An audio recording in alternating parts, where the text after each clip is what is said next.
Baruch haba, everyone. This is the first Aliyah of what we're trying to make into an Aliyah yomi, or Aliyat yomi, the Aliyah of the day, or daily Aliyah. This week's Torah portion is Vayera, and we are on the very first Aliyah. So let's just get a nice pen selected here, and we will step through some things. The first Aliyah is Genesis, Breshit, chapter 18, verse 1 through 14.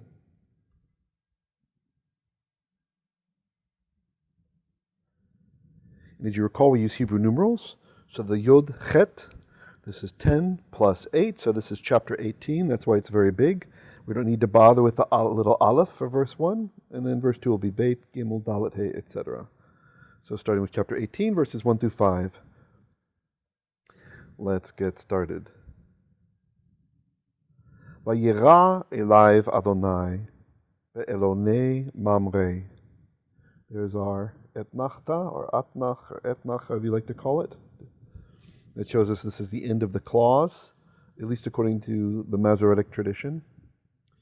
So again, this first word might be difficult to recognize. It's a lamed hey verb, so there's a hey at the end. You'll excuse me if I'm picking up the pace a little bit. If you need, you can slow down the playback. So the verb is ra'ah, reish aleph hey, which most of you should know. Ra'ah is to see, and but this doesn't mean to see; it is to be seen. And the little hint that I have here, there's a tsere, vowel marker. So the vowel has changed. In ancient times, it would have been a theoretical vayinra, so there would have been a noon here. Okay. But the noon cannot go into the reish as a dagesh, because reish does not accept dagesh. So the noon doesn't go down there. So instead, we have a concept that's called compensatory lengthening. Compensatory lengthening is when the morphology wants to change the word in a certain way, but it's unable to change it in that way.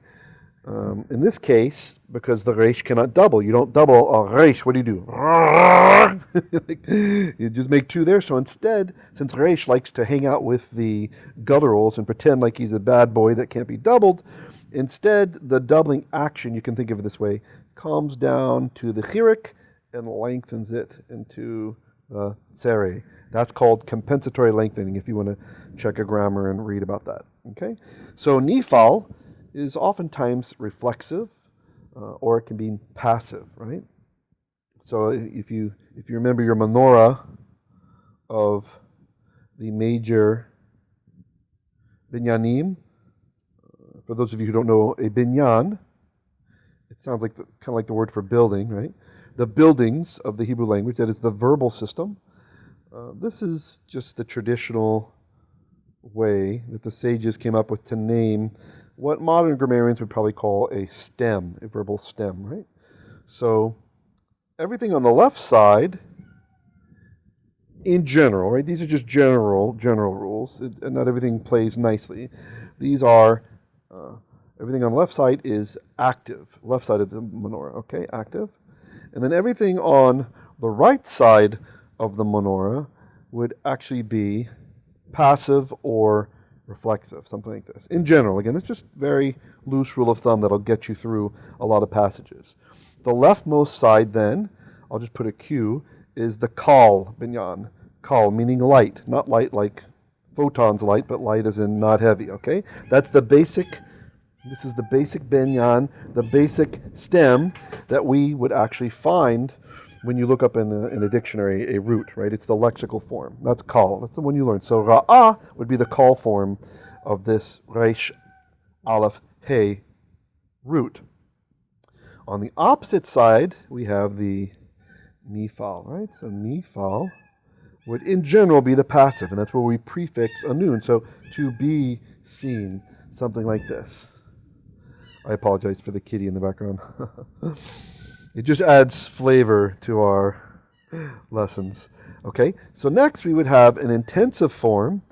The intensive binyan, generally speaking, it can also function as a causative, but generally speaking, the intensive form we call PL.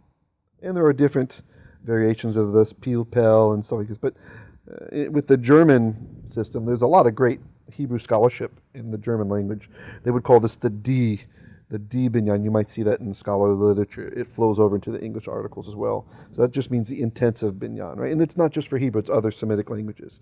So that's PL, right? And then the passive form is pu'al, right? So same thing, but passive, the vowels change a bit, okay? And then we have what is called the hefil, our causative binyan. And the hefil is still on our active side. I'll just put H, that's hefil. This is just a nice mnemonic for remembering these things, or if you haven't been exposed to them before, it's kind of a crash course, and you can go out and Google it or ask me about it, and I'll be happy to share with you some more information on this. And here, there we go. The purple's not showing up so much, so we'll just green on purple. That's hefil, it's causative, and then hofal is the passive, and then right in the middle we have het pa'el. That's the main branch, the kane of the menorah, HT that's supposed to be. So this is the reflexive, usually to do to oneself. And so it's nice. So you have light active, light passive, intensive active, intensive passive, causative active, causative passive, and then to do to oneself. It's really a nice mnemonic, I think. So if you forget the binyanim, just draw out your menorah.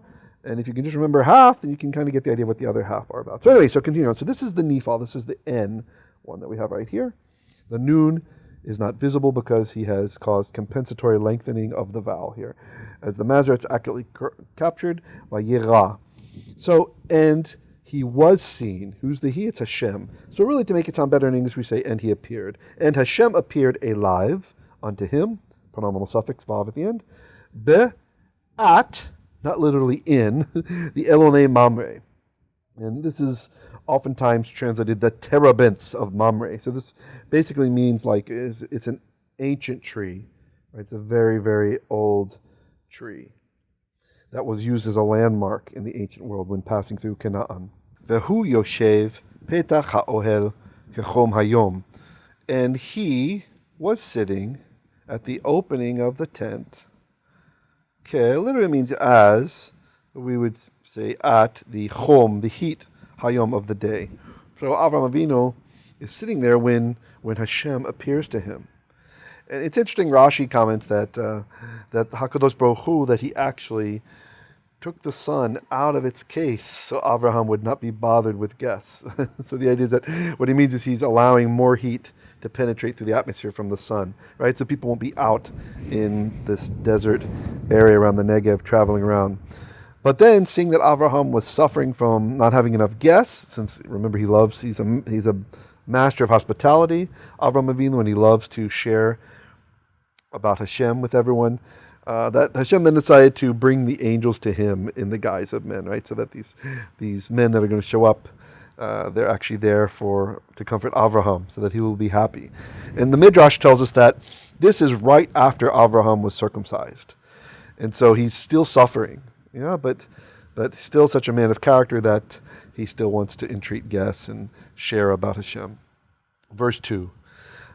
Vaysa einayv vayach v'hinei shlosha anashim nitzavim alayv et nachta. So this, kind of hard to recognize, it's a nun. Nun, sin, aleph. That's the root, right? Nasa, just like NASA has rockets that carry or go up.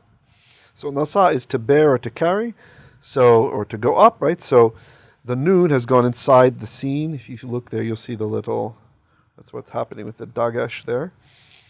So it's actually, it would have been Vayinsa in ancient times, but it became Vayisa. The nun has caused a doubling of the scene, just like my example I gave you with in legal.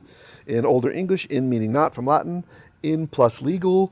Over time, the English nun, which is an N, was it caused a doubling of the lamed in English, the L, so we get illegal with two L's, with hardly a trace of the N there from the in, meaning not. So that's not legal in English, right? It's illegal. So same phenomena happens in Tanachit, in biblical Hebrew. So he lifted up a knife, his eyes, Vayach, and he saw, so again this is ra'ah, the hay has fallen away, and he looked, v'hinei, and behold, shelosha, 3 anashim, 3 men. Anashim often used for men of stature or important men, but not always. Nitzavim were standing alive over him. It's very interesting. So Natzav, we're actually taught in the Mechilta that when you see the verb Natzav, oftentimes it is a hint that Ruach HaKodesh is involved in the encounter, right? And so it's we find that Miriam Neviah, that Miriam, the prophetess, the Achot Moshe Rabbeinu, the sister of Moshe Rabbeinu, that when he's put into the river and he's falling down, that she stations herself. This is the verb that's used, and she watches merachok, from afar. And the Mechilta also tells us that merachok is also a hint that Ruach HaKodesh is involved. And this is one of the proofs that Chazal used to show that Miriam was indeed a prophetess, because the text calls her a Neviah, a prophetess, but we don't see her prophesying in the written Torah. Instead, it's in our tradition, these little telltale signs that are in the text. And this is part of the beauty of reading in biblical Hebrew instead of in translation, because you can notice certain words show up in certain patterns. And so there's other words that could be used for standing over him. They could have said omdim instead of nitzavim, right? They were standing. And to me, there's something special that's happening when it says alive. Yes, it could mean with him, right? But it could also literally mean over him. And so when I read this, I see it very literally. They're hovering over him, right? Abraham realizes immediately, even though they're in the quote unquote guise of men, as Rashi puts it, they really, it's clear to Avram, or maybe he just sees that they're hovering or over him. Or again, I'm looking into the text a little bit. I'm massaging it a bit. This is not something that you can take to the bank that happened. Just there's an implication here. Vayach, and he looked, or he saw, right? So he looked and then he saw. Okay. Vayaratz lichatam, and he ran to meet them. So this context here helps me to see that it's probably not with him. If they're standing with him, then why did he run to meet them, you see? But if he sees them kind of standing alive over him, right? So if you imagine looking up in the air several hundred meters up, but maybe at let's say a 20-degree angle, we still perceive them as being over us. But as they're descending, they're going to touch down. You still got to run to get to them. So for me, when I read it, this is how I see it. I can be kind of creative sometimes, so maybe that's not correct. But vayaratz, this is from rutz. Rutz is the verb with a shurik there in the middle. Likratam, to kara. The pronominal suffix for them. So kara, it can mean, you're probably thinking, what? To call them? To call to them? Yeah, that's one meaning of kara.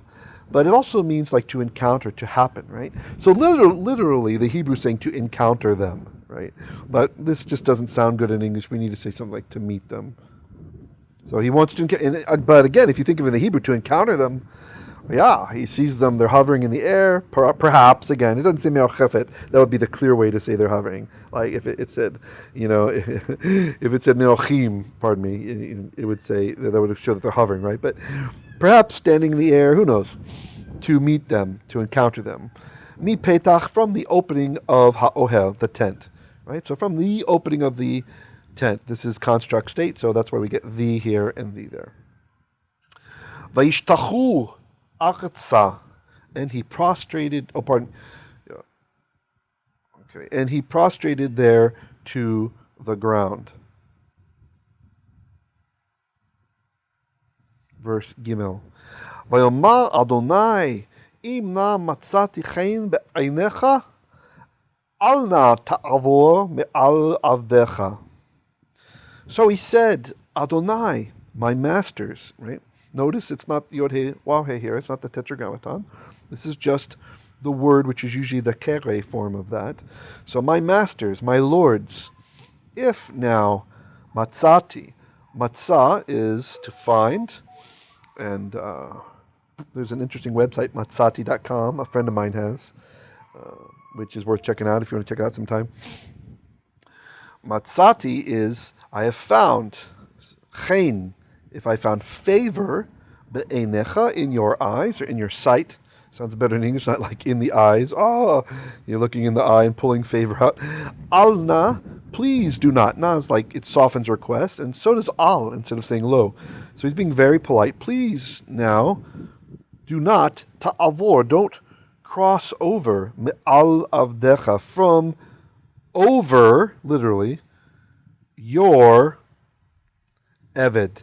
And it might be difficult to recognize this was eved because Segalets, they switch to the ah sound when you put a suffix on the end. Like melech is like eved, right? So melech is king, malkecha is your king, malki is my king, right?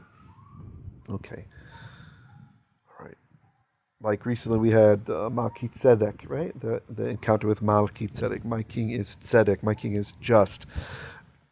Dalet, verse 4. Yukachna me'at mayim v'rachatzu raglechem. Etnachta there. So let's stop and just translate that. May it be that, now do you recognize the verb? The verb is a little tricky there to catch. The verb is lakach, and the l is inside the kuf there. Well, I'm sorry, it's not inside the kuf, he's just disappeared. This is actually a pu'al form. So, may be taken now, please. Me'at, like a morsel of mayim, of water. V'rachatzu, and wash. Rachatz, raglechem, your feet. Because in ancient times, people aren't walking around with socks, right? They've got sandals and they get dirty. V'hisha'anu tachat ha'etz. And have a rest. Tachat, underneath ha'etz, the tree. Verse Hey. Ve'ekcha fat lechem v'sa'adu libchem achar ta'avaru ki alken avartem al avdechem. So, ekach, this is again our funny verb there. Lakach, you just have to get used to lakach acting like this. The lamed likes to go away. Okay, so this is lakach, the same verb here. Lamed, kuf, chet, to take. So ekkecha, this is in the cohortative state. The hey at the end, it's like a little explanation point. So it's like, I will take. I will take. Little explanation point, right? But the vav tells us we are in, that the time gets reversed, right? Although not always. It's good I pointed that out. Not always. So in this case, I apologize. It's actually not the vav inversa, but this is the vav vacatum, right? So he's another little exclamation point. With Hebrew grammar, sometimes you got many, many duties that something can do, and you have to identify in context. So he says, and let me take. So he's really enthusiastic about this with the vav and fatikum and the hey at the end. Fat is like a morsel, lechem, of bread. V'sa'adu, and you will, libechem, you will sustain your hearts. Like, sa'udu, it's really like to eat, right? There is an implication of eat. In fact, today in religious language, the commanded meals, they come from this verb actually, right? So we actually have this, we have a tradition that stems from this verb with certain types of meals that you're going to eat. Yeah. And it's interesting, Kimchi in the Mikrot Gedolot, he points out, relating to this verse, that from Psalm 104:15, we actually have this statement that says that V'yayin yismach levav enosh, for wine makes joyful the mind of a man, or the heart of a man. Enosh, poetic form. You might recognize this as Yeshua referring to himself as Bar Enosh, right, from the Aramaic, son of man, instead of Ben Adam, right, which just means like human being. Lechatzchil panim mishemen, and to make the face, to lift the countenance from oil. Velechem levav enosh yisad, but bread sustains the man's life.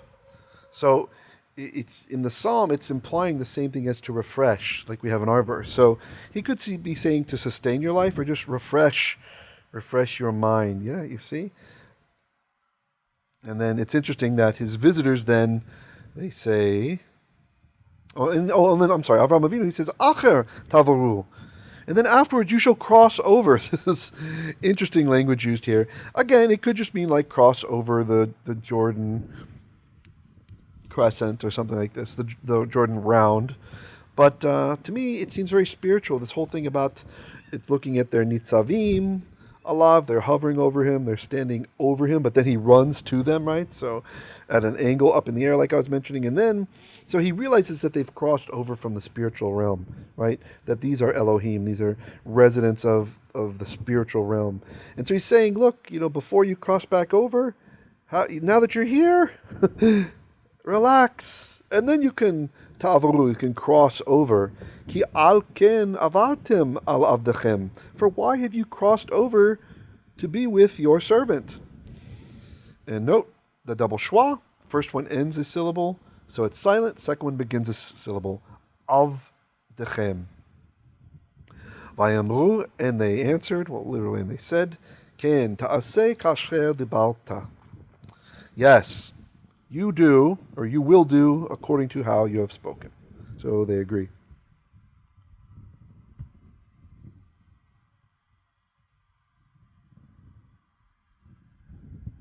Verse 6. Vaymacher Avraham ha'ohela el Sarah. So here we have a hey locative. If you're familiar with that, there's an example. So Avraham hastened. The hey locative tells us direction towards ha'ohel, towards the tent. El Sarah, unto Sarah, not to a servant. Surely servants would have been capable of cooking, but instead he goes directly to his trusted woman, Sarah. Vayomer, and he said, Mahari, this is the same root. So he's first hurrying himself. It's not appropriate to go slowly yourself and tell others to hurry, right? Avram Avinu, he sets the pace and the example that he himself is making haste, and then he tells Sarah, this is a feminine singular imperfect. Imperative, not perfect. So you make haste. Hurry up. Shalosh se'im kemach solet lushi vasi ugot. So he's take 3 se'as. That's a lot of kemach. Kemach is the cooking flour. Solet, which is finely milled flour. It's like a good quality. Lushi, knead it, like push it around. Va'asi, this is from asa, the hay falls away. So this is the feminine form of the imperative, commanding. So he says, and make ugot, make cakes. This is a lot of material.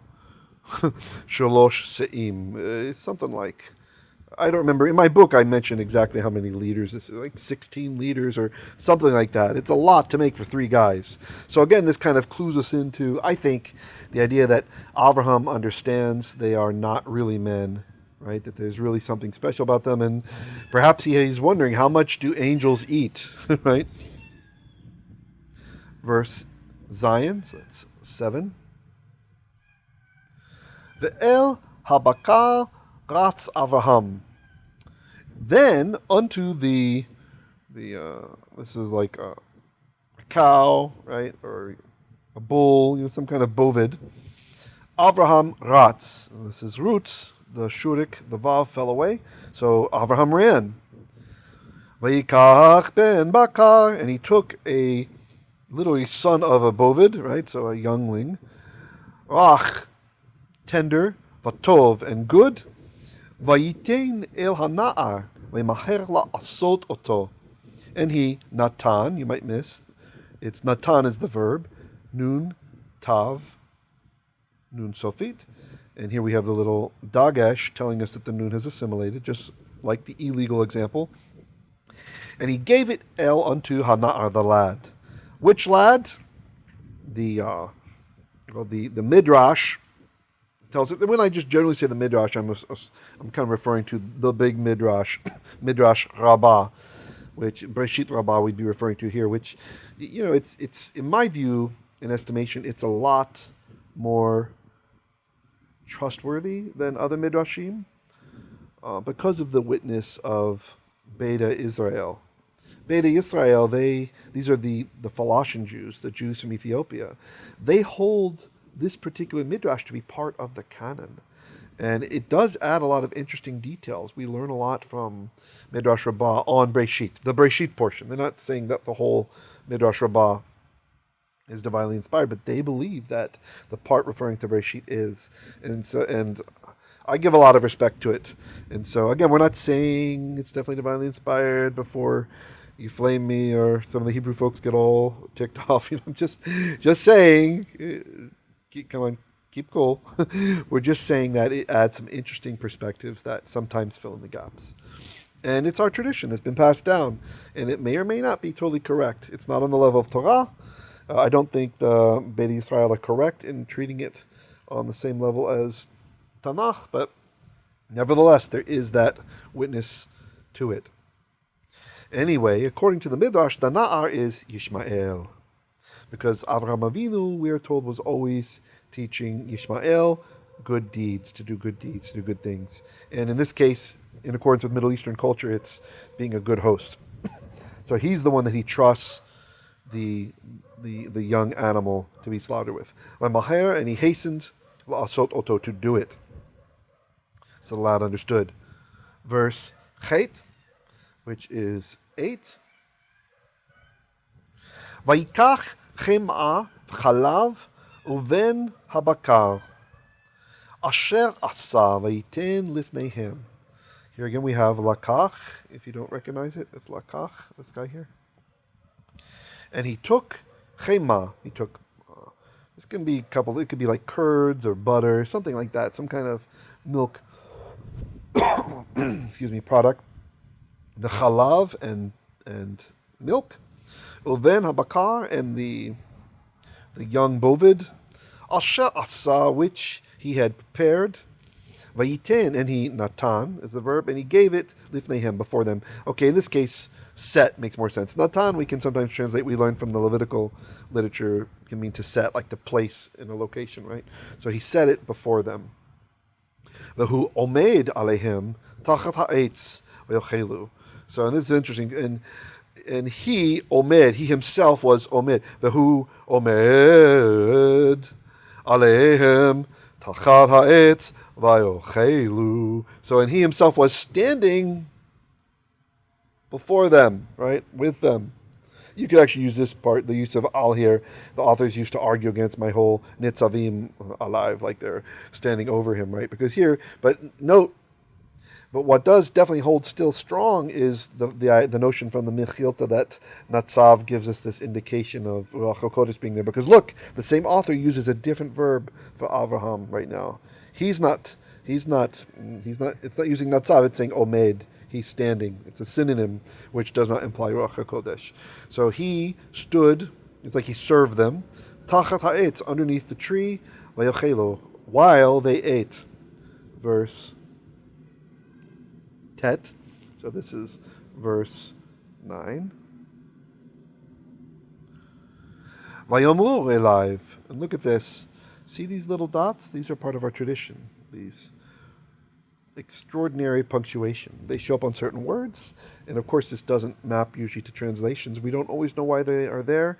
There are different traditions that talk about them. It's interesting that they're there in the first place.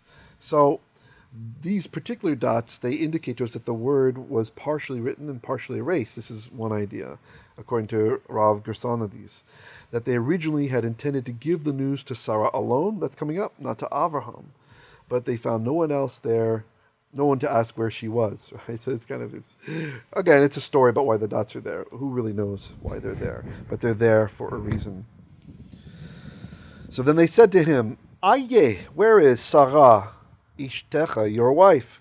Vayomer, and he said, Hine, look, Va'ohel, in the tent. Verse Yod, which is verse 10. Vayomer, Shov ashuv elecha, ka'ait chaya. V'hinei vein l'sara ishtecha. We stop with our etnachta.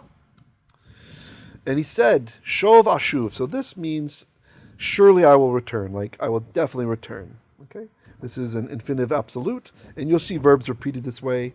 And it depends usually on the order of the wording. If it said ashuv shov, if the order was reversed, then usually it would mean something like I will continuously return, right?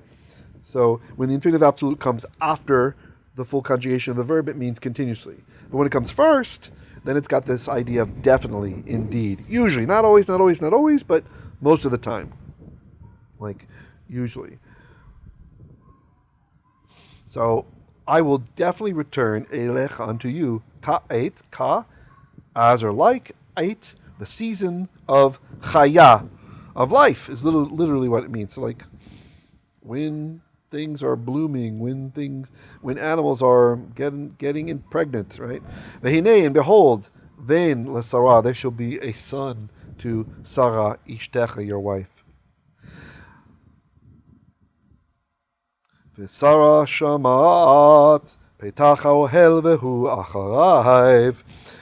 But Sarah heard, or was listening, at the opening of the tent. And this is interesting. It doesn't say and she. It says and he, acharayv, was behind it. So part of the question is, who is the he? Who is the he here? Why does it say that he was behind it? Why don't we have something like, we're talking about Sarah, right? So who is the he? Who's behind it? It's kind of an interesting thing. Anyway, so we'll leave that there. Let's continue.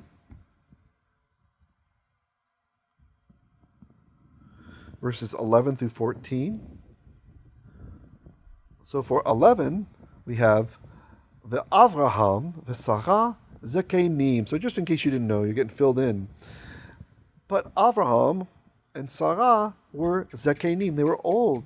Ba'im bayamim, entering into the days. The idea is like they're going to leave the earth soon. Chadal lichyot leSarah orach kanashim. Now the Bible is usually very careful the way it words certain things, right? Because it's a holy text, and like if the Bible's going to talk about Shiza, there's hints about it usually instead, right?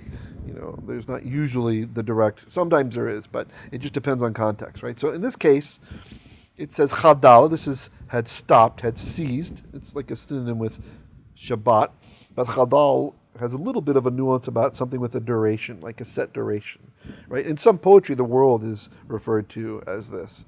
It's the duration, right?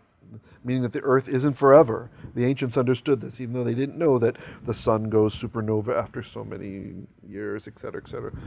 So, had ceased, lichayot, lasarah, there had ceased to be, this is from Haya, to Sarah, the orach. So, if you're wondering why this is chadal and not chadalah, it's masculine because it agrees with orach. This is the subject. This is the thing that had ceased. Orach is a synonym with derech. Orach means path. You might know the famous commentary, the Orach Chaim. Okay. So the path kanashim of women, right? So this means she went through menopause already. I think that's how I put it in my translation, that she had already gone through menopause. Verse 12, Vatitzchak Sarah bekirbach lemor. Then Sarah laughed. Tzachak, it's an onomatopoetic word. If you don't know this word, it should be easy to remember when you see it. Tzachak, tzachak, tzachak, tzachak. You see, it's what it sounds like. So then Sarah laughed. Bekirbah, inside of herself, lemor, saying, Acharei veloti hayetali edna va'adoni zakein. So saying, after veloti, it's like after I have withered. The verb is bala. It's kind of hard to recognize. I almost didn't recognize it myself. I was thinking it was like bliti, but no, this was beit lamed hey. Bala is to wither. This is the verb that's used to refer to our ancestors wandering in the desert. When it says, you wandered for 40 years, but your shoes and your clothing did not wear out. Right? It's the same verb. Haitali, shall there be to me, or become to me, like in my ownership, I'll own Edna. This is the same word as the Gan Eden, the Garden of Delights, the Garden of Eden. So shall I have delight? Meaning a child, right? Vadoni, and my husband is Zakein, is old. verse Yod Gimel. It's 13. Vayomer Adonai el Avraham. Then Adonai said to Avraham, Lama, why ze is this? Tzachakat Sarah, that Sarah has laughed. Lemor, saying, Ha haf umnam eled vani zakanti. Is it truly that I will give birth while I am old? Now this is interesting. This is super interesting. For you naysayers about Lashon Hara, I'm not talking about all Hebrew roots, folks, but some. Not all. But most. Like Jordan Peterson likes to say, different Jordan Peterson probably than what you're thinking of. Jesse Lee Peterson. If you go through this, notice the text said before, what does Sarah say? She says, Adoni Zaken. My husband's old. My master's old. But down here, Hashem is speaking to Avram, and he says that she says, Ani Zakanti. I myself have become old. It's kind of interesting. Hashem has not accurately reported the words that Sarah said. If you're just looking at what Sarah's saying, it's not so nice, right? My husband's an old guy, he's an old man, right? But we're taught by the sages that Hashem, for the sake of Shalom Bayit, the sake of peace in the household, Sarah takes on the blame herself and she says, I am the one who's too old. Even though that's not what she said. Hashem reports it that way. From this we learn a very valuable lesson that white lies can be very useful. If you're talking to a family member about something another family member said, then it might be a good idea sometimes to soften the blow. Because HaKadosh Baruch Hu himself does it, as we see here. Quite amazing, huh? All right. So let's look now to verse 14. Hayipale me Adonai davar. Is it not a wondrous thing from Adonai? Davar meaning thing or word. It could be word. La moed, at the appointed time.